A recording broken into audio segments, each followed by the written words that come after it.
صباح الخير، ازيكم عاملين ايه؟ يا رب دايما تكونوا بخير.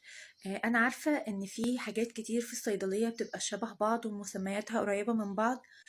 فبنتلخبط يعني ما بين كل استخدام واحد عن التاني.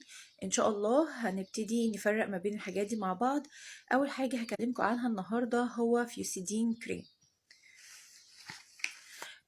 ده شكله اللي هو فيه خط احمر، والشكل الصيدلي بتاعه انه كريم مش اوينتمنت.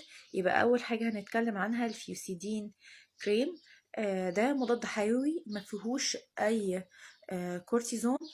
اللي بتكون في الوش وفي الجسم، لكن شرط ان تكون الحبوب دي ما بتبقاش ملتهبة ولا بتعمل اصلا هرش وحكة في البشرة او الجسم.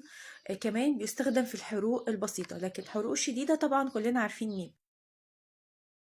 في منه 3 احجام في الصيدلية. ده ال15 جرام، وفي حجم 20 جرام، وفي 30 جرام. باي.